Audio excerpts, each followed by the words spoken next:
Bonsoir. Bonsoir. Alors, Je nous vais m'en portons, ouvrir une petite, si ça ne oui, te dérange pas. une petite eau pétillante, bien entendu, Oui, voilà. pas un breuvage alcoolisé. Non, bien sûr que non. En attendant d'être commandité par Perrier, on continue d'en boire. Là. Là, ce qui me rassure, c'est que probablement que comme moi, tu connais plein de monde dans ton entourage qui a attrapé Mais la oui, je connais COVID. les Là. gens dans mon entourage. Oui, c'est ça. Mais t'en connais-tu plein de monde qui a attrapé la COVID-19 ces temps-ci? Ben, en fait, j'ai l'impression que tous ceux qui ne l'ont pas attrapé dans les 74 premières vagues l'attrapent maintenant. Et c'est ça. mon cas. Je n'ai pas la COVID, Non. mais j'ai plein d'amis autour de moi qui sont isolés chez eux parce qu'ils viennent de l'attraper. Oui. Et toi, tu débarques de l'avion au moment où on se parle. Oui. Bonsoir à tout le monde, déjà une centaine de personnes. Tu débarques de l'avion au moment où on se parle. Tu reviens de Austin au Texas, un bel endroit. Oui, un long périple pour aller conduire la version 4XE du Jeep Grand Cherokee de nouvelle génération. Ouais. Une version très attendue, je pense, surtout par les Canadiens et les Québécois. Et on a pu faire évidemment une portion sur la route. Un parcours en route assez extrême aussi, avec des bonnes roches, des inclinaisons très, très prononcées. Le genre de parcours là, qu'on n'aurait pas pu faire avec aucun autre VUS, à part peut-être un Wrangler, puis peut-être un 4Runner ou un Bronco. Là. Mais tout ça, c'est sous embargo. Mais T'as tout- pas le droit de nous en parler. Non, c'est ça. On peut pas en parler, mais on pourra en reparler un petit peu plus tard. Et si il y a des cernes en dessous des yeux, c'est parce que c'était effectivement un long périple avec la levée lundi matin en pleine nuit, puis la même chose Oh, ce matin aussi. Donc, bon, correct voilà. ça. Voilà. Et qui dit État du Sud dit pas d'hiver, dit climat très sec.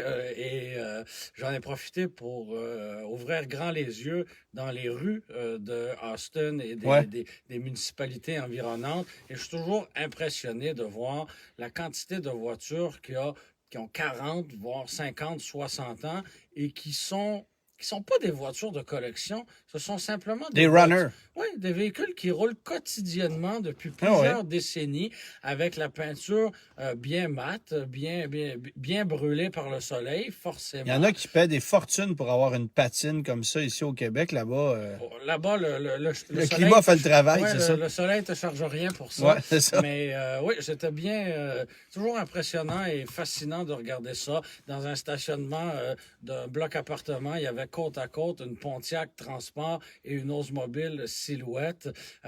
Ça fait longtemps qu'on a vu ça au Québec. Des là. belles pièces. Oui, je te le confirme. Je te le confirme. Non, mais même dans un petit garage là, de coin de rue, il y avait un Ford des années 60, un pick-up des années 70, Ford toujours, un Buick Century familial avec du bois. Bref, un paquet de vieilles autos, mais qui roulent à tous les jours Ben ouais. là-bas. Alors que nous, ici, ben, malheureusement, on se contente de rouler seulement quelques mois dans l'année. Pour la plupart. Et je prends le temps de saluer Benoît Lavigne qui est avec nous, Jocelyn Barbier qui est avec nous, Pascal Beauséjour, Mario qui vient d'embarquer avec nous. Bref, il y a beaucoup de monde. Mylène qui est là. On a énormément de gens ce soir. Merci d'être là. Germain, ben là, t'es allé te promener, c'est bien beau, mais dans le sud des États-Unis, aujourd'hui, il y a eu une annonce qui a été faite, Oui. bien sûr. Je me demandais où tu t'en allais. Là. Celle de la retraite de Bruce Willis. Qui nous a inspiré la question du jour. Donc, avant de se retrouver au volant d'une Mercedes 560 SEL noire, au volant de quelle voiture Bruce Willis se trouvait-il dans le film Die Hard? Et voilà. Ça, c'est pas évident. Mais, un petit indice, il Non, était pas d'indice. il était Non? pas seul dans la Ah, voiture. ah, OK. Pas un gros indice. Pas un gros indice. Pas un gros indice. Bon. Ça pourrait être la grosse brune, parce que dans la grosse brune, on peut ne pas être Ouais, seul. c'est ça. Bon, il y a beaucoup de gens qui nous disent que c'est une bonne idée qu'on fasse ça à 19h. Alors, je pense que ça va devenir la coutume future Ouais, parce que... Tu me fais faire du temps supplémentaire. Ouais, c'est ça. Vous êtes plus à l'heure que ma blonde. Ah, et Ça, pourtant, on a commencé une minute en retard. C'est hein. Kevin qui nous dit ça. Bon. Alors, salutations à ta blonde, Kevin. Jean-Pascal, il dit, le premier Die Hard, est Seigneur. Je pense Ah, que ben oui. on a déjà des bonnes réponses. Oui. Mais je pense que oui. Je pense que oui. Ok. C'est peut-être le 2. C'est-tu le... Là, on appelle ça un brain fart. Oui. Oui. Une flatulence. Il me semble de que c'est cerveau. c'est le Die Hard où le film se termine au Québec. Ah, OK. Oui. Où on court après des gens qui s'en vont dévaliser la bourse de New York. Puis bref, me semble que c'est ce film-là, mais je suis pas certain. Enfin bref, me semble que c'est Piège de cristal. Ouais, ça doit être ça. Bref, on s'excuse pour la non-précision de la chose, Mais mais ce qui nous intéresse, c'est la voiture, pas le la coupe numéro de du film. Là. ou la coupe de cheveux de. Ben, elle est pas mal toujours la même, Oui. la coupe de cheveux. D'ailleurs, la semaine passée, là, vous avez été quelques-uns à dire que c'était pouilleux. Ah oui? Oui, oui, oui. J'ai remédié à la Parce situation. qu'il faut que je vous dise que Germain va relire tous les commentaires par la suite. Pas de ça. Ben oui. Et des fois, il me fait part de certains commentaires, parfois flatteurs, parfois moins. Ben oui. Puis il tire un bilan de tout ça. Voilà. Alors, Un tu sais, tableau si statistique. vous avez envie de lui envoyer des fleurs, c'est le moment parce qu'il va les relire Oh. après. Alors, ça, c'est sûr. Alors, on vous écoute et je me suis fait couper les cheveux. Voilà. Puis, t'es-tu allé chercher un petit suntan aussi? Non, franchement, il a fait gris toute la journée hier. C'est dommage, là, tu vas me dire. La journée principale où on était là, Ouais. c'était gris. On n'a pas vu le soleil du tout. Un petit peu lundi après-midi, mais c'est tout. Donc, non, je n'ai pas sorti de crème solaire cette fois-ci. Bon, on a une question ici d'Éric Sancartier. Question à 100 pièces. Est-ce que c'est une attente réaliste? J'ai commandé un Jeep 4XE en février et je pense Wrangler. et je ne pense pas oui, c'est ça, Wrangler 4XE, je ne pense pas avoir le 8 000 si le véhicule arrive avant le 30 juin. Bon, mais c'est un peu le sujet dont il va être question parce que là, on va parler de crédits gouvernementaux, fédéraux, etc. Il y a beaucoup de trucs. Michel qui dit 2 ans d'attente pour un Lexus RX 450H. 2 ans. Mais c'est la même technologie que le Toyota RAV4 Prime. Donc, ça aurait été étonnant qu'on puisse le livrer en Mais il 3 parle d'un mois. RX, pas d'un Ah, NX. Pardon, OK. Mais bon, bref. Oui. Ensuite, Mais ça alors, doit être long pour un NX aussi, là. ouais, mais bon, alors 8 000 de crédit, effectivement, le gouvernement a annoncé. Bon, vous le savez, là, on a annoncé que à partir du 1er avril, dans le Donc, fond, vendredi. les crédits gouvernementaux passent de 8 000 à 5 000 taxes incluses, de 8 000 à 5 000 pour des hybrides rechargeables avec des batteries de plus de 15 kWh. De 4 000 à 2 500 pour des batteries de moins de 15 kWh et un crédit qui de 3 500 $ pour des voitures électriques d'occasion, ce que je trouve stupide parce que la voiture est déjà sur le marché. Juste pas sur notre marché. C'est ça, mais l'impact environnemental est le même. Alors bref. Mais ça démontre bien que le Québec veut tirer la couverte de son propre côté, là. Oh, et puis c'est un geste politique. Ce qu'on veut, ultimement, c'est mettre des plaques vertes sur la route, Ouais. puis pouvoir dire, nous, on a X nombre de véhicules électriques sur nos routes. C'est ça l'objectif. Mais là, ce qui est intéressant, ce qu'on a dévoilé cette semaine. Alors, est-ce que vous allez l'avoir à temps, votre Jeep? C'est très difficile à dire. Actuellement, là, c'est pas compliqué. Tout est imprévisible. Peu importe ce que vous commandez. J'ai parlé à des gens cette semaine qui me disaient avoir des Ford Transit en commande et on parle de 12 à 18 mois pour un Transit avec un V6 de 3,7 litres ordinaire. Puis pas besoin de vous dire que quand on achète un véhicule comme celui-là, ben on en a besoin tout de suite. C'est un véhicule de travail, c'est pas un véhicule de plaisance. Alors, tout... C'est des véhicules assez simples, là. Il n'y a pas de technologie y a qui rien a été là-dedans, là. récemment développée C'est ça. là-dessus. Là. On a tout ça en stock, normalement. Là. On Il y a pas de patiente pour développement. n'importe quoi, c'est ça, exactement. Alors, c'est Mais- bien difficile à dire, tu sais. La meilleure chose, c'est peut-être de s'acoquiner avec un vendeur ou un concessionnaire et d'espérer une annulation de commande. Parce que des gens vont placer des commandes dans plusieurs concessionnaires dans Ouais. l'espoir d'avoir le véhicule le plus rapidement. Puis si on a une annulation, ben, ça permet de grimper là, Ouais. dans la file, finalement. Oh, exactement. Mais tu sais, ça aussi, c'est un véhicule qui est convoité comme n'importe quoi qui se branche en ce moment. Quelqu'un qui dit, est-ce que ton ami a reçu son Wrangler 392? Ouais, ça, c'est l'autre histoire. Là. On s'adresse certainement pas à moi, là, mais j'ai l'impression que c'est une discussion entre certaines personnes. Merci pour les étoiles en passant.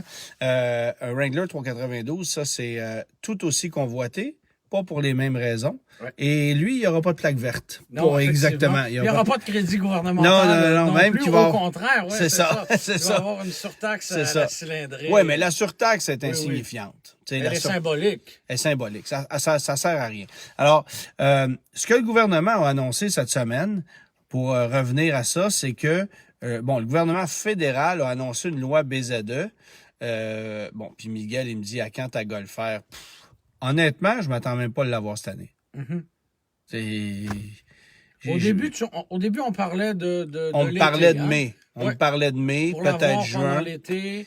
En ce moment, là, je m'attends même pas à l'avoir cette année. Je ne l'attends plus. Ouais. Puis ça sera une surprise si elle arrive, quand elle arrivera, mais je ne l'attends plus. C'est dommage. Tu sais, on est rendu là, là. En plus, avec le bateau qui a coulé aux États-Unis, il faut réussir à refourner le marché américain avant de nous les envoyer. Le concessionnaire a une trentaine de Golf en commande. Ils en ont livré une à date, puis ça entre. Ils n'ont même pas de numéro de série. Ils ont pas. C'est actuellement, là, puis je veux dire, c'est même pas un cas d'exception, là.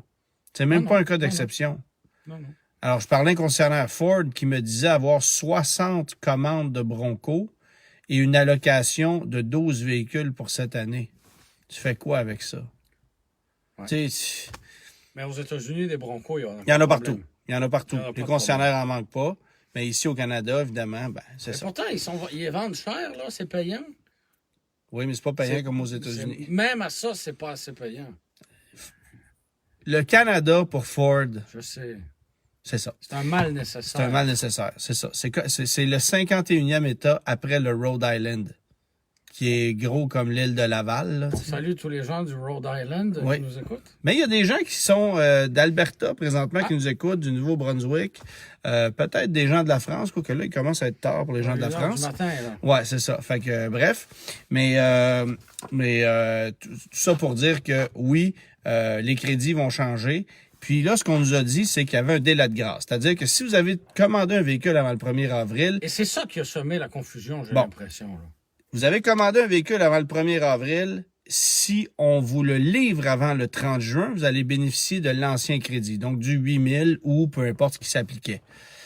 Mais là, il pourrait y avoir un délai de grâce supplémentaire parce on a beau tracer une ligne, là, on commence à réaliser que, oui, mais tu as commandé un véhicule il y a 14 mois, tu ne l'as pas reçu encore, il ne rentrera pas avant le mois de juin, puis tu as acheté un véhicule il y a 14 mois en considérant que c'était ça ton crédit. Bon, là, de toute façon, tout augmente. Là. Je me suis fait bâtir un garage, puis le madrier a doublé en 2 semaines. Il y a quelqu'un qui se fait de l'argent quelque part, là, ça c'est clair, mais tout ça pour dire que tous les frais augmentent. Alors, c'est la même chose avec le panier d'épicerie, tout augmente. Là. Bon. Fait que je considère pas qu'un crédit qui passe de 8 000 à 5 000, c'est une sérieuse claque au visage pour quelqu'un qui a commandé un véhicule depuis 1 an, mais en demeure pas moins que là, il risque d'avoir une élasticité dans la modification de ce crédit-là parce que on réalise au gouvernement qu'on n'est pas capable de livrer des véhicules. En ce moment, on n'en a pas. Peu importe le constructeur, n'importe quel véhicule électrique, ça débarque pas, il n'en arrive pas. Il y a des véhicules, tu as l'impression que sérieusement, on en livre, mais je pense à l'Ioniq 5. C'est écœurant. J'en croise partout de ces voitures-là, mais tu parles d'un concessionnaire, c'est 18 mois d'attente pour un 4 roues motrices. Ouais. Alors, c'est pas parce qu'ils n'en rentrent pas, c'est parce que la demande est tellement forte. Cet après-midi, en revenant du Texas, je suis arrêté manger, je vous dirai pas où, mais en tout cas, manger un joyeux festin. Et j'ai vu 5 Ioniq 5 le temps de manger mon burger. Il y en a, là, des Ioniq 5, mais... Puis, attends, là, un joyeux festin, c'est pas long à manger. Oui, c'est une blague, Fait que si t'avais pris un double Big Mac, c'est plus long, là. Mais dans ta courte période... Ah oui, fait qu'en l'espace de, je sais pas, 10 minutes, j'en ai croisé 5. Ah oui, il y en a. Et puis, différentes, là. C'est pas la même, là, évidemment. Non. Mais il y en a énormément. C'est très prisé, très populaire. Mais c'est ça. La demande est trop forte. La demande est très forte, au point où on pourrait s'imaginer, je pense, que l'Ioniq 5 deviendrait un véhicule tout aussi populaire que le Tucson si on en avait. Oui. C'est pas plus compliqué que ça. Oui. Je serais curieux de savoir, en fait, Hyundai Canada a combien de commandes de ce modèle-là. Total, là? Ouais. Ah, ça doit être... Moi, Parce je suis qu'on- persuadé parce- que c'est au-dessus de 10 000. Parce qu'on a les commandes des concessionnaires. Si on appelle, on va nous dire on en Ouais. a X. Si vous ajoutez, vous allez être, je sais pas moi, le 50e sur la liste. Mais à l'échelle nationale, à quel point il y a des gens qui en ont commandé, Ah, c'est ça- sûr que cette donnée-là frapperait l'imaginaire. Puis ce qui est fâchant dans tout ça, c'est que, bon, il y a bien des concessionnaires qui vont dire non, non, non, ça se peut pas, on respecte ça à la lettre. Mais la vérité, c'est que quand on te met sur une liste, comment savoir si on respecte la liste? Parce qu'un client qui est un client très fidèle, qui a dépensé énormément chez le concessionnaire ou qui est un ami ou etc., est-ce qu'il peut avoir un passe-droit? Bien entendu. Tu sais? C'est comme ça que ça fonctionne. Puis actuellement, là, on se le cachera pas. Des véhicules neufs, il y a de la surenchère. Oui. Tu sais, demain matin, il y a quelqu'un qui s'est commandé une Ion X5, là. Oui. OK, tu la commandes aujourd'hui. Oui. On dit, le coût de ton véhicule avec le crédit appliqué, mettons, ça va être 53 000 plus taxes. Oui. Parfait. Mettons que je te le vends 60, le prends-tu tout de suite au lieu d'attendre 1 an et demi? Combien est-ce qu'il y en a qui vont se garocher Bien là-dessus? entendu. Fait qu'il y en a des gens là, qui vont profiter de ça pour mettre la main sur le véhicule puis le flipper rapidement. Regardez les Corvettes. C'est Oui. le plus bel exemple. Puis, clairement que si tu donnes un véhicule en échange, alors qu'il y a une pénurie de véhicules En d'occasion, plus. tu sais, si tu donnes un Santa Fe ou un Palisade en échange pour un Ioniq 5 ou un Kona électrique même, clairement, tu vas grimper oui. dans le classement. Là. Absolument. Fait qu'il y a ça aussi qu'il faut regarder. Puis il y a des je suis persuadé qu'il y a des concessionnaires qui respectent ça à la lettre, puis il y en a d'autres, hey, garde. Moi, je suis là pour faire de l'argent. Puis en plus, c'est frustrant pour un concessionnaire parce qu'on le sait actuellement que un véhicule rentre, puis on pourrait faire bien plus de profit avec parce que la demande est beaucoup plus grande que l'offre et on peut pas dépasser nécessairement le PDSF. Bon, évidemment que c'est facile pour un concessionnaire, surtout quand tu es un multimarque, que tu es un groupe. Pensez là, à la grande région de Montréal, là. Albi, Gabriel, Parc Avenue, Nomélet, Delary, le Prix du Gros à Trois-Rivières. Il y en a des groupes, là. Ben, eux ont plusieurs concessionnaires. Facile de prendre une voiture d'une concession neuve, de le vendre à une autre concession qui, lui, va le revendre 20 000. Lui, il peut. Mais la bannière elle-même peut pas le faire. Fait que, tu sais, il y a un jeu qui se fait de ce côté-là. Puis là, ben évidemment, il y a toute une question d'éthique. Mais la loi du marché, c'est la loi du marché. Si le client est là pour débourser le prix affiché... Tu sais, parce que j'en discutais avec un de mes amis un peu plus tôt, c'est soit que tu te commandes une Corvette à 85 000 que tu n'auras pas, jamais, ou que tu payes 130 puis tu l'as tout de suite. Ouais. Alors, tu sais... Pour le même véhicule, hein? Pour le même véhicule, exactement. Mais il y a une différence parce qu'il y en a une que tu vas avoir puis l'autre, non. Oui. Fait que, ou tu vas attendre 2 ans et demi. Il y a des véhicules comme ça qui sont quasiment théoriques. Ben, Que carrément. tu peux bâtir sur le site web des manufacturiers qui vraisemblablement existent, mais qui ne verront jamais le jour. Tu sais, surtout avec une année modèle en cours. Oui. Oui. Au point où tu sais, on le disait à la blague, je pense qu'on l'a déjà dit dans le live, mais on devrait faire un guide de l'auto du véhicule que tu vas pouvoir acheter dans la même année. Ce serait le fascicule de l'auto. C'est ça. C'est ça, le feuillet paroissial de l'auto. Oui. Parce que on va parler Quel de la... véhicule tu peux commander et l'avoir dans la même année? Ben, une Civic. Oui. Dans la même après-midi, ça, c'est Ah, possible. OK, oui, c'est ça. Non, mais Ouais, il y a des véhicules que tu Oui. vas réussir à te procurer. Tu sais, le concessionnaire Ford à qui je parlais la semaine passée me disait, écoute, j'ai un véhicule en inventaire en ce moment. C'est pas drôle, Non là. vendu, non alloué, c'est un Bronco Sport 3 cylindres. Puis probablement, à Un l'heure où Big on se Ben. parle, c'est Puis déjà il est vendu. probablement parti, là. Ouais. C'est ça. C'est le seul. Puis il me racontait une histoire assez intéressante, c'est que il y a un client qui avait commandé un Bronco Wildtrak 4 portes, tout équipé. Quand le véhicule est arrivé en concession, ils l'ont appelé pour lui dire « Ton véhicule est arrivé, quand est-ce que tu vas en prendre livraison? » Et le gars a dit sais-tu quoi, je vais changer d'idée. Puis il y a quelqu'un qui s'est présenté en salle de montre ce jour-là, puis qui voulait un véhicule comme celui-là, ne sachant pas que le véhicule était sur place et il a pris livraison du véhicule le lendemain. C'est des cas exceptionnels. Mais là, moi, je me suis demandé, OK, mais il n'y a pas une liste de gens qui attendent pour mettre la main sur des Broncos? Fait que là, comment cette décision-là s'est prise? Parce que tous les Broncos qui ont été commandés pour ces clients-là, il y a un numéro... Est-ce qu'ils ont un droit de refus? tu sais, avant de vendre un véhicule à quelqu'un qui rentre là, oui. il me semble que tu fais des téléphones puis tu appelles les clients qui ont tu pris... veux un 2 portes manuel orange. Ouais. Mais que là, celui qui est là, c'est un 4 portes rouge. Je ne sais pas. T'sais? Mais tu sais, c'est ça. Fait que le marché actuellement, c'est ça, c'est complètement fou. Faut dealer avec. Puis, ce qu'on apprenait cette semaine, c'est que c'est ça. Le gouvernement fédéral a sévi en appliquant une loi zéro émission qui sera en vigueur à partir de 2026. C'est-à-dire qu'en 2026, 20% des véhicules qui devront être vendus à l'échelle canadienne devront être électriques. Sans quoi, tu t'exposes à des pénalités. Oui. Après ça, je pense que ça passe à 60% en 2030, puis à 100% en 2035. Puis au Québec, en 2026, on est à 17,5%, 25% en 2027. Je pense que c'est 32,5% en 2028, puis là, bon, ça continue.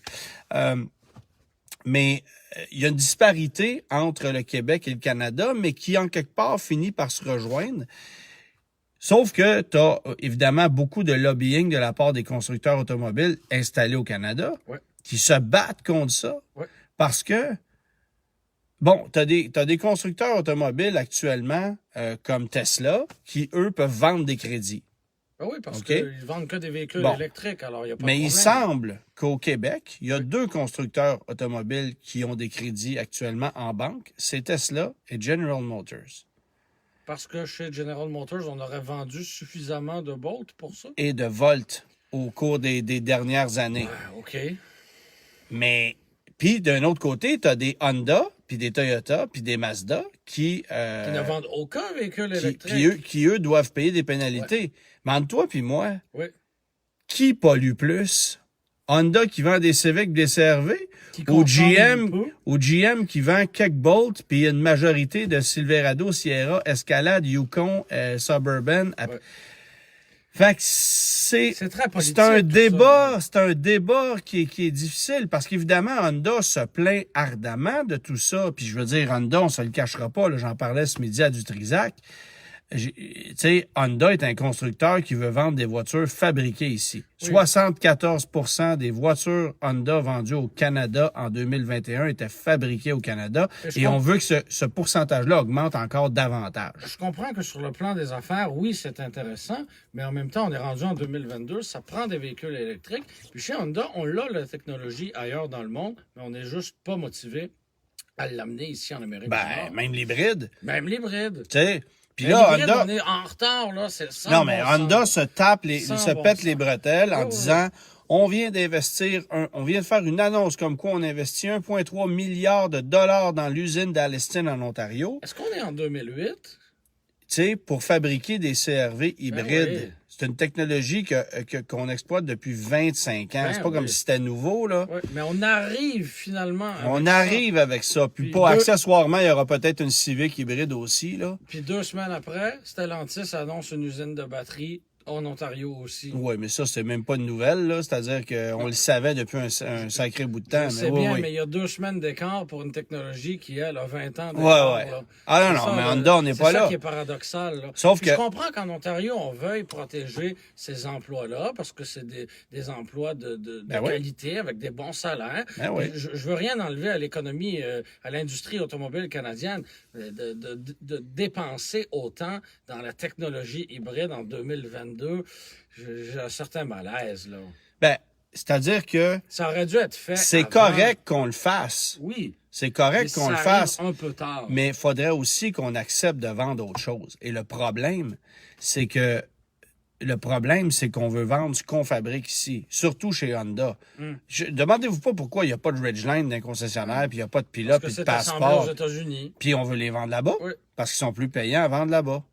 Puis demandez-vous pas pourquoi on n'a pas eu le CR-V hybride de dernière génération, parce qu'il est fait aux États-Unis, puis on voulait pas cannibaliser les ventes du CR-V régulier ici au Canada. Ouais. Fait que là, on sait qu'Honda s'en vient avec un Prologue Ben oui. qui sera pas Ça fabriqué au arrivera quand, Canada. ça? Ben, ça arrive d'ici la fin de l'année, début 23. Ben oui. Mais on va utiliser une technologie de GM, on va fabriquer ça de l'autre côté, puis ça va rentrer au compte-goutte au Ben oui, Canada. on n'en aura pas plus, là. Bon, fait que des Puis on arrive constructeurs... en retard sur tous les autres. Oh oui, mais des constructeurs comme ça, et Honda n'est pas le seul, ben, eux autres, ils se battent pour que cette loi-là ne passe pas, parce que, attends un peu, là, 2030, là, c'est dans 5-6 ans, là, au niveau stratégique, là.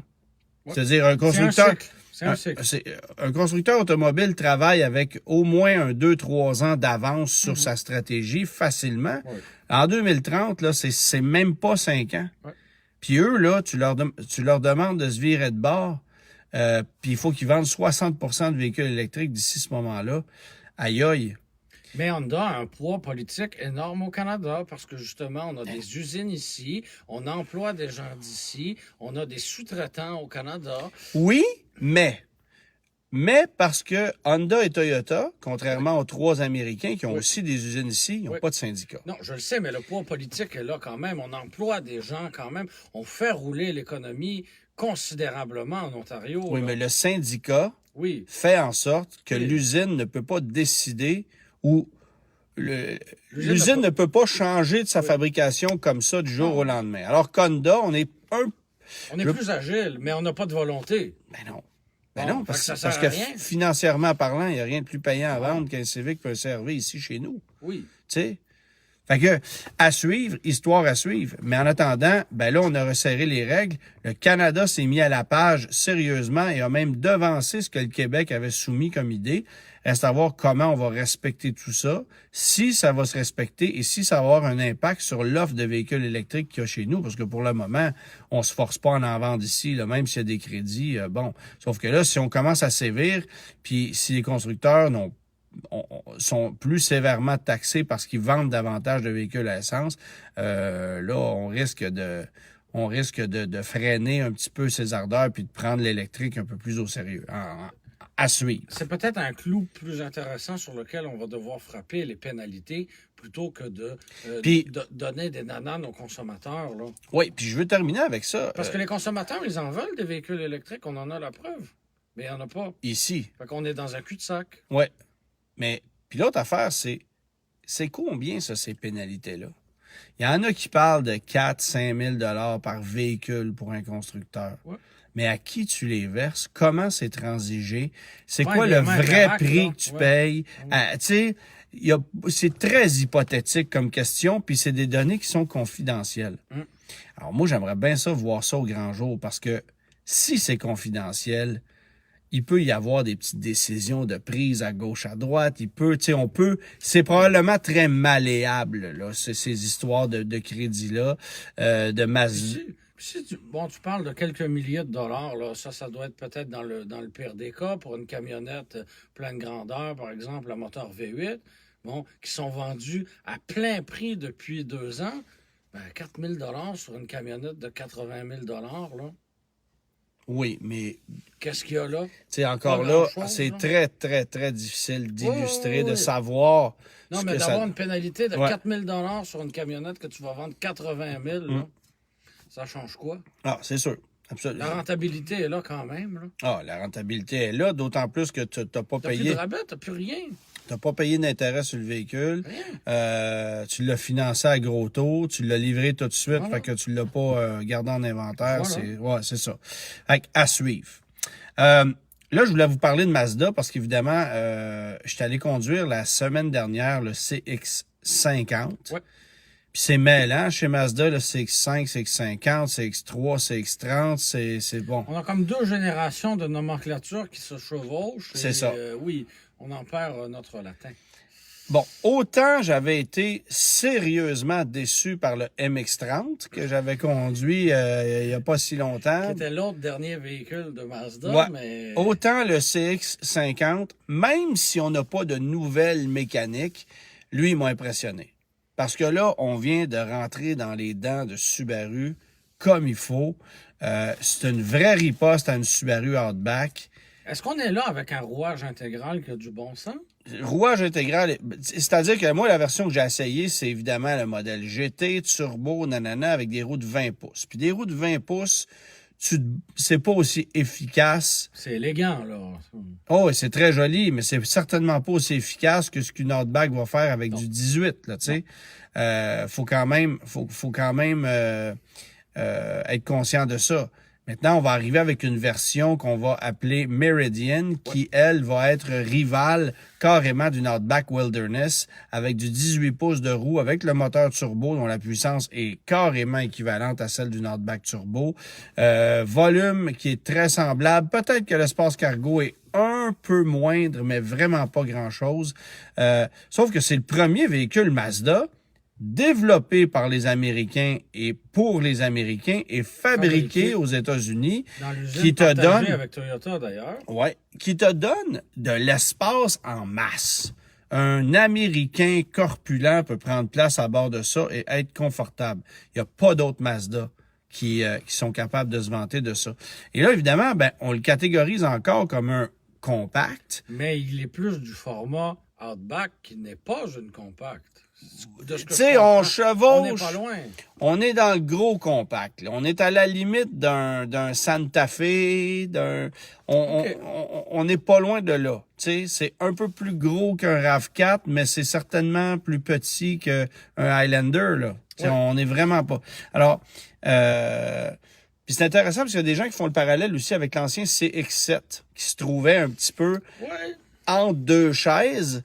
Ces véhicules-là qui se trouvent entre deux chaises, c'est pas toujours des succès commerciaux parce que, justement... On a de la misère On a de la misère à se positionner. On a un produit en termes de format qui va être entre deux gammes. On va avoir un prix qui va aussi être entre deux gammes. Donc, on ne sera pas compétitif ni dans l'un ni dans l'autre. Mais tu sais, je te dirais, un autre véhicule qui peut s'y apparenter, c'est le Volkswagen Tiguan, qui est un gros compact. C'est un très gros compact. T'sais?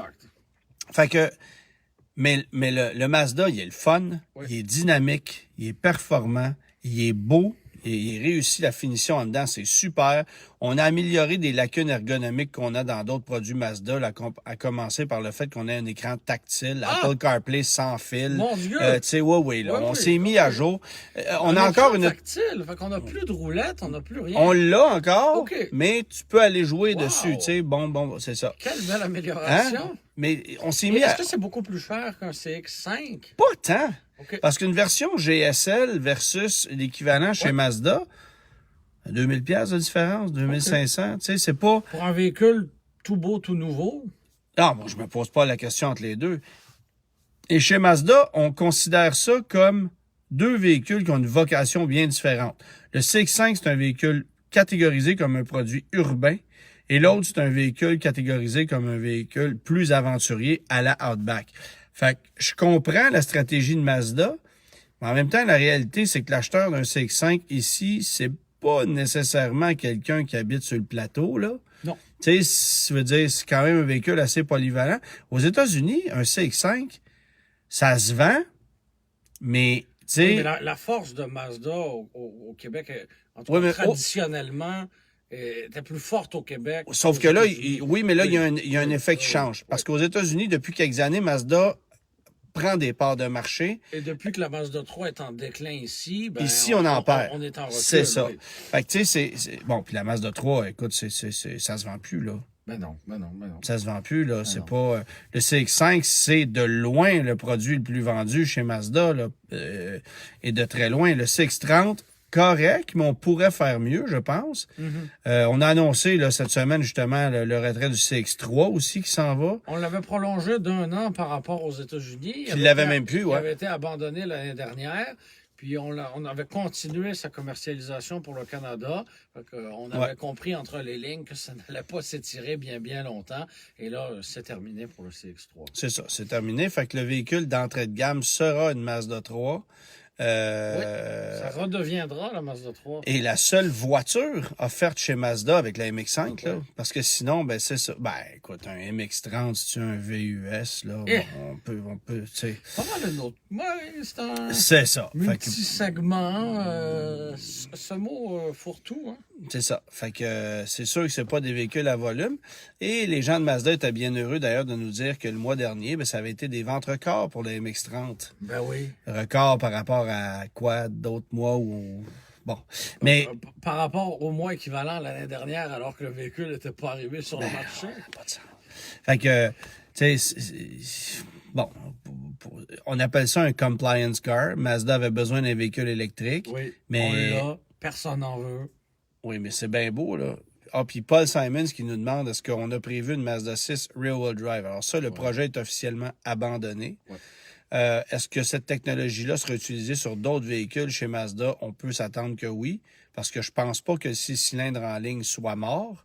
On va probablement débarquer avec un CX-9 ou un CX-90 peut-être, je ne sais pas comment on va l'appeler, mais qui va offrir une nouvelle motorisation 6 cylindres en ligne avec hybridation. Et ça, c'est l'autre truc. Le CX-50, lui, aura droit à une version hybride / hybride rechargeable d'ici quelques années. On ne nous a pas dit de date. D'ici quelques années? C'est pas normal. C'est long. C'est long. Tu peux pas espérer arriver en 2025 avec un hybride. C'est très long. Ça devrait déjà être fait. Fâche-toi pas, là. Okay, moi, je te répète ce qu'ils m'ont dit. Là.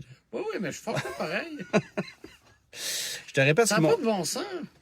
Ben, tu sais, on s'adapte. Mazda, là, ils n'ont rien. Ils n'ont pas d'hybride, tu sais, je veux dire. Puis, bon, au Québec, on le disait, Mazda est très présente, est très forte, mais à l'échelle mondiale, c'est un petit constructeur. Ouais. Donc, les coûts de développement associés à la technologie hybride, à la technologie électrique, quand on a peu de moyens et qu'on est un petit joueur, ben c'est pas facile d'absorber ces frais-là. Non, c'est sûr. Là, il y a Jean-Guy. C'est-tu Jean-Guy? Non, c'est Joël qui me demande le all-wheel drive sur un CX-50, c'est-tu aussi performant que sur une Outback? Ben, clairement pas. Non, j'irai pas jusque-là. Est-ce que, par contre, l'all-wheel drive sur un Mazda est à ce point moins efficace que je m'empêcherais de l'acheter au profit d'une Outback? Non. À moins d'avoir des besoins bien spécifiques, là. Et demain matin, il faut que je m'achète un... Tu sais, moi, je n'ai pas conduit la version Meridian, qui est assurément celle que je convoiterais si je voulais m'acheter un CX-50. Mais c'est clair que je vais effectuer un exercice comparatif entre une Outback Wilderness et un CX-50 Meridian, qui vont se vendre au même prix, qui vont offrir le même genre d'équipement. Mais les capacités ne seront pas les mêmes. Oh, ça va ressembler. Hey, on n'est pas particulièrement performant avec le... Mais non, mais le rouage intégral chez Subaru va avoir une petite longueur d'avance. Bien sûr. Mais, je veux dire, à quel point tu as besoin d'un véhicule qui est capable de grimper l'Everest, là, tu sais, je veux dire, c'est pas l'all-wheel drive d'un Chevrolet Equinox, là, que je conduis en ce moment, soit dit en passant, et... Oh boy! On comprend pourquoi ils en vendent plus, là. Oui. C'est... Hein? C'est particulier. On dirait qu'il y a un autocollant discount en arrière ou quelque chose comme ça, ou Enterprise, c'est ça. Ça fait vraiment véhicule de location. Vraiment. Ça va pas mal, mais pourquoi? Tu achèterais n'importe quel autre VUS compact avant ça? Non, j'achèterais ça avant un Compass. Oui, OK. Mais c'est tout. Après ça, non, je vais prendre un Escape. Oui. Un Forester, un RAV4, un CRV. On peut continuer comme ça longtemps. Un Rogue, Un Sportage. Ouais. Bon, voilà. C'est ça. OK. On est rendu où? On est rendu... Brochure de la semaine? On poursuit dans la même lignée la que même la lignée. semaine dernière. Ouais.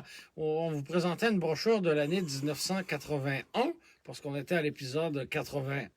Et là, on a sorti la 82.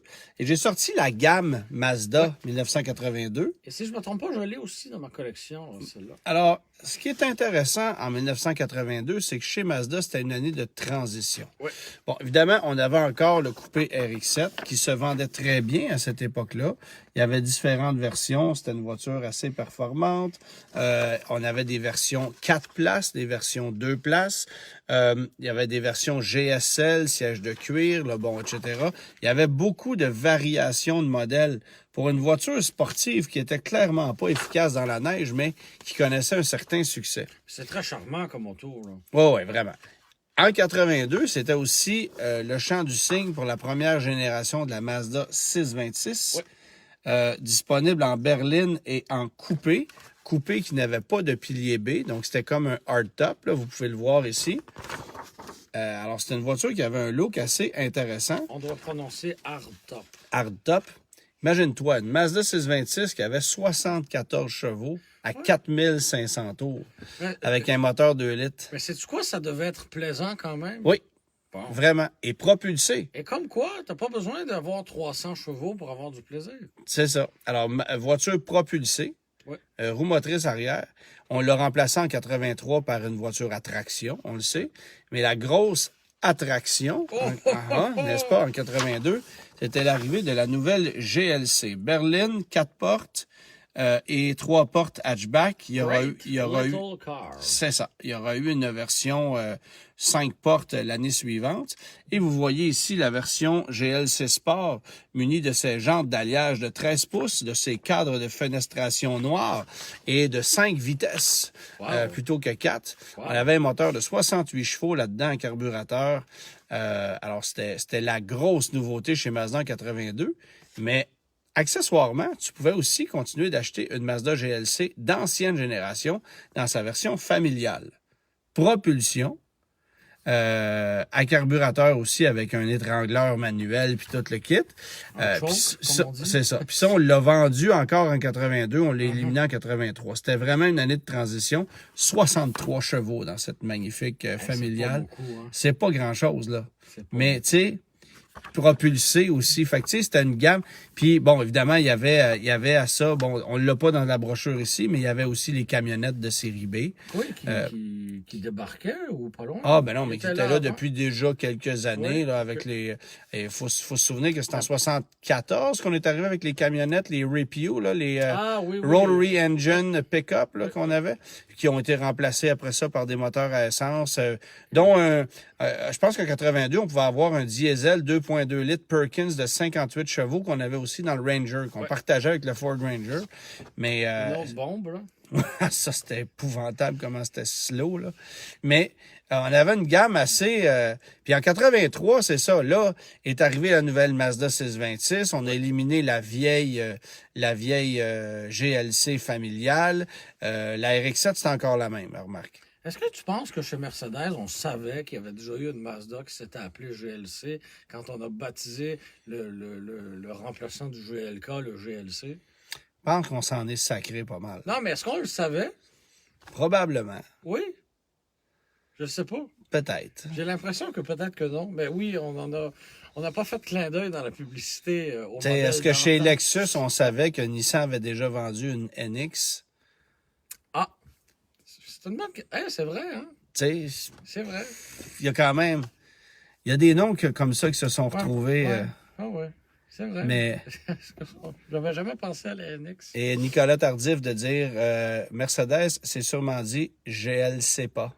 Oh, elle est excellente. Merci Nicolas pour cette savoureuse blague. Bon. Puis là, ben écoute, ce qu'on voulait dire aussi, ce dont on voulait parler, c'est que, bon, hier, j'ai pris la route avec la grosse brune. Oui, parce que c'est pas juste un studio de live Facebook, c'est une vraie voiture. Cette voiture-là roule, fonctionne. Merci à mes amis de chez Preda Pneus Mécaniques qui m'ont fait le petit tune-up nécessaire, le vidange d'huile. Parce que cette vieille dame est quelque peu capricieuse. Oui, et comme j'aime dire, elle a des pertes. Oui. Tu dis ça? Oui. Donc, elle a des pertes de différents fluides. Ben, bref, et mon plancher de garage peut en témoigner, ce qui fait qu'il fallait renouveler le tout. Bref. Oui. Bref, on a arrangé quelques petits trucs et là, elle roule à merveille et elle est prête pour une autre saison. J'ai sorti aussi ma vieille Camaro à RockZ 87 avec laquelle je suis allé me promener hier, histoire de m'assurer que tous ces rattles étaient encore présents et je vous confirme que c'est le cas. Parce que cette voiture-là, bien que c'est une bagnole absolument charmante, au niveau des rattles, là, Ça demeure une voiture GM des années 80, là. c'est quelque chose. Même si c'est une très belle voiture sportive et qu'elle a tout pour elle, Ouais. ça reste une GM des années 80 et t'as l'impression que tout brasse dedans, là. Ouais. Ah, T'as Miguel, l'impression d'avoir une allée de quincaillerie dans la valise, là. oh, puis pas juste dans la valise, dans la planche de bord, sur le toit, il y a les T-tops, là, ça mais c'est brasse. sûr que les T-tops, ça aide pas, là. Non, c'est sûr. Mais Mais tu ça a sais, son charme. tu te demandes si... Tu voudrais pas laisser raser la barbe et garder juste la moustache pour te promener en Camaro? Ben, en fait, remplacer la barbe, me mettre un mulet, hein? Moi, dites-nous si vous êtes d'accord, mais moi, j'appuie cette motion. On pourrait se faire un spécial années 80. As-tu sorti une de tes voitures, toi? Pas encore. Non? Je dois faire ça, là, rapidement. Bon. Paul dit Oui. qu'il va sortir sa Fiero lundi. Ah, bon. Bon.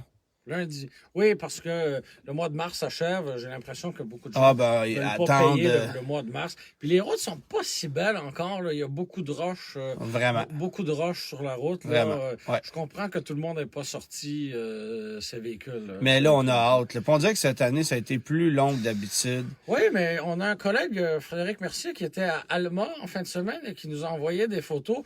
Il y a encore 6 pieds de neige partout là-bas. On salue les gens d'Alma. On vous salue. Je sais pas comment vous faites, mais moi, je suis découragé pour vous.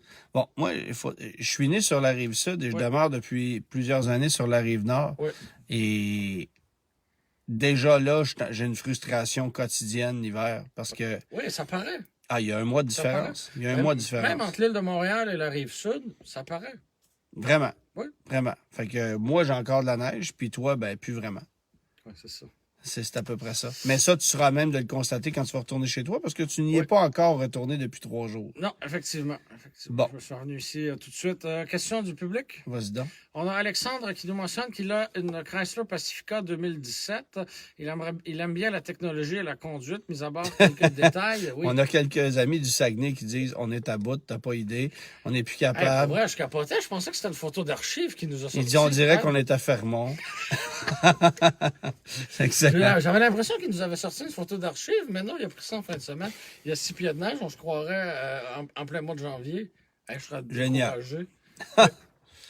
Je récapitule. Alexandre, il mentionne qu'il a une Chrysler Pacifica 2017. Il aime bien la technologie et la conduite, mis à part quelques détails. Ils sont intéressés d'ici un an à la remplacer et à se procurer probablement une Pacifica hybride 2022. Il se pourrait que nous attendions ou choisissions un autre fabricant. Le modèle hybride n'a pas la traction intégrale, malheureusement. Avez-vous des suggestions? Ben, actuellement, Si on est c'est. prêt à attendre le Sienna, ça peut être intéressant. Ben, la Sienna, il y a 8, 10, 12 mois Oui, d'attente c'est ce selon qu'on- la version, mais c'est parce qu'au final, tout dépendant de ce que vous faites comme utilisation, parce qu'une Chrysler Pacifica, tu peux faire là l'hiver 35-40 km en mode électrique, l'été 50-55, dans le meilleur des mondes, 60, là, peut-être. Là. Ça se fait. Mais tu achètes un véhicule avec une technologie qui est un peu à risque. On a eu des petits problèmes de fiabilité. On les paye cher, ces véhicules-là. Oui, il y a un crédit qui s'applique, qui va d'ailleurs baisser, là, parce qu'on Oui. on va passer de 8 000 à 5 000, donc il va y avoir un total de 10 000 applicables plutôt que 13 000. Mais Après les taxes, là. après, c'est ça. Mais il en demeure pas moins que c'est un véhicule qui est quand même assez cher. Oui. Et tu peux, en contrepartie, mettre la main sur une Sienna hybride Oui. qui, elle, va rouler à 7 litres et demi au 100 tout le temps. Tout le temps, qui sais. offrira pas d'autonomie 100% électrique. C'est ça. Et qui va garder sans doute une meilleure valeur de revente au comparable qu'une Chrysler Pacifica, qui, en passant, va être en fin de carrière parce que c'est évident que d'ici 1 an ou 2, on élimine ce modèle-là et elle ne sera pas renouvelée. C'est écrit dans le ciel. L'usine de Windsor en Ontario qui fabrique ce véhicule-là, on en parlait un peu plus tôt, va fabriquer des batteries de véhicules électriques, notamment pour Chrysler qui s'en vient avec le Airflow. le Airflow. On ramène ce véhicule-là. Alors, bon, par contre, si vous avez envie d'une fourgonnette 100% électrique, allez mettre un dépôt sur la ID Buzz. Oui, mais c'est long, là. C'est long, mais vaut mieux le faire maintenant que d'attendre 1 an. Puis, de placer la commande dans un an, puis que ça arrive en 2028. De se retrouver dernier sur la liste. C'est ça, exactement. Oui. Parce que, bon, puis là, ben, je comprends qu'on veut le rouage intégral. Ben, l'avantage de la Sienna, c'est qu'elle offre le rouage intégral plus une consommation d'essence très faible, ce que tu peux pas avoir sur une Pacifica. Non. Et il n'y a pas d'autres constructeurs qui vont débarquer avec une technologie... Aussi efficace. Non, mais de toute façon, les fourgonnettes, on se battra pas pour en fabriquer des nouvelles, là. Non, je pense Je veux pas dire que le marché est fini, non. Est-ce que Honda va renouveler son Odyssey? Probablement. Toyota a une belle niche. Kia en profite actuellement. Ouais. Mais avoir 4 roues motrices là-dedans, avoir de l'hybridation, c'est pas là-dessus qu'on va mettre l'énergie, là. On va focusser davantage sur des VUS puis sur des voitures pseudo-VUS là, que sur des fourgonnettes, ça c'est évident. Oui, puis c'est vrai accessoirement, on dévoilait cette semaine qu'il y aurait une Pacifica L4, là, mais que Chrysler ne fabrique pas. Là. Bon, ça c'est... Je sais pas comment on va réussir à planter ce moteur-là. Là, mais en tout cas... à suivre. Okay. On a Vincent qui nous mentionne qu'il prévoit faire l'achat d'un Mazda CX-5 neuf prochainement. Il a vu que dans les dernières années, Mazda a connu des problèmes avec le fameux rouge qui est très populaire. Oui. Il veut savoir si ce problème est toujours existant et s'il y a une garantie du fabricant pour se protéger. Ben oui, le problème est toujours existant. C'est une peinture qui est fragile. C'est une peinture qui... C'est sensible aux éclats. Là. Bon, sensible aux éclats et pas réparable. C'est-à-dire que, en bon français, matcher cette couleur-là, lorsque tu rentres ça dans un atelier de carrosserie, c'est un cauchemar. Alors, tu paies plus cher pour une couleur qu'on appelle... J'ai un blanc aussi. Oui. Bon, rouge... un rouge qui est très punché, là. Mais c'est la couleur à ne pas choisir chez Mazda, là, c'est bien évident. Mais on comprend qu'elle soit populaire parce que c'est très beau au coup d'œil. Oui, mais c'est la dernière couleur que je choisirais chez Mazda. C'est trop à risque, puis il arrive un sinistre, un atelier de carrosserie, et il faut qu'il soit bon en tabarouette pour réussir à ce que ça paraisse pas que le véhicule est repeint. Là. Parce qu'il n'y a pas juste la couleur, il y a tout le lustre, le fini, le polissage. Red. Soul Red, c'est ça. Bon. C'est tout un travail. Fait que la peinture est là depuis un certain temps. On l'a conservée. On amène des nouvelles teintes. Là. Cette année, on a amené une espèce de sable. Une couleur sable là, qui est quand même assez charmante. Bon, ben, le beige revient à la mode. Le beige revient. Ah oui, on voulait pas dire beige. Non, on a d'ailleurs insisté pour dire que ce n'était pas beige. Oui, mais c'est pas mal beige. Pas mal ça. Puis Hyundai avec la Ioniq 5, on a une couleur qui ressemble pas mal à beige aussi. Ah, mais la palette de couleurs... couleurs... sont toutes LED. La palette de couleurs de Hyundai Ioniq 5... Il y a le bleu marine qui passe. Ça, je n'ai pas vu une. Non, c'est mais vrai. On dirait toutes des variations de teintes de pâte à dents. Tu sais? Oui, t'as l'impression que c'est toute Colgate, la même. Aquafresh. Mais t'as l'impression que c'est toutes la même, mais elles sont juste pas sales de la même manière. C'est ça. Tu sais, c'est toutes des couleurs... ouais, c'est ça. Dernière question, on a Edith qui voudrait savoir si on lui conseille le Toyota Corolla Cross ou le Honda CR-V. Deux véhicules différents. Ah oui, quand même, là, c'est pas la même chose. Corolla Cross, c'est beaucoup plus petit, là. Oui. Le CR-V est en fin de carrière. Peut-être que, étant donné que le CR-V est en fin de carrière, je ne sais pas si les concessionnaires en ont beaucoup en inventaire, mais avec un taux d'intérêt pas mal plus bas que le Corolla Cross qui est très en demande, je ne sais pas si on arrive avec des mensualités qui finissent par se ressembler au final. Moi, le CR-V, c'est pas un véhicule que j'aime. Non, personnellement. Tu n'as jamais aimé cette génération-là. Non. Mais parce que je trouve ça plate, parce que je le trouve pas joli, parce que je trouve qu'Honda aurait pu se forcer davantage pour l'insonorisation, parce que le moteur, on a connu des petits problèmes aussi, qui sont pas des problèmes... Je veux dire, tu passeras jamais à travers le moteur, mais c'est un petit... C'est des irritants. C'est ça. Bon, tu sais, chauffage dans le véhicule qui a été un problème majeur. Ça chauffe pas l'hiver, les gens se plaignent de ça. Mais en demeure pas moins que c'est un véhicule fiable, c'est spacieux super populaire, oui. Qui garde une bonne valeur, qui est très volé d'ailleurs, donc oui. Côté assurance, attention. Puis qui est certainement plus pratique qu'une Corolla Cross, parce que le Corolla Cross, c'est davantage comparable à un HR-V qu'un oui. CR-V. Donc, tu sais, à choisir entre les deux, tout dépendant de vos besoins, si vous n'avez pas besoin de plus gros qu'une Corolla Cross, parfait, allez chez Toyota, vous allez avoir une tranquillité d'esprit sans égale. Mais le CR-V, c'est un véhicule plus gros, plus polyvalent. Bon, dans les deux cas, valeur de revente très forte. Ça dépend vraiment de vos besoins. C'est juste que là, il faudrait comparer un RAV4 avec le CR-V et non pas le Corolla Cross avec le CR-V. Puis le Corolla Cross, dans son segment, c'est certainement un des meilleurs avec la Subaru Crosstrek. Oui. Est-ce que je dirais la même chose du CR-V, même si c'est dans le top 3 des meilleurs vendeurs? Non. Selon moi, on peut trouver mieux ailleurs, à commencer par le RAV4. Là. Fait que tout dépend de vos besoins, mais je vous avoue que si le Corolla Cross convient, j'irais peut-être chez Toyota. Excellent. C'était ça? C'était ça la réponse à la question initiale. Ben oui. Je pense que ils ont été très nombreux à trouver la bonne réponse. C'était une Yugo. Oui, une voiture yougoslave. OK. Comme on le dit dans le film. Ah oui, on fait la blague. OK. C'est une voiture yougoslave, très économique, mais pas très performante. J'ai déjà écouté le film en français. Ouais. Oui, j'ai comme l'impression. Hein?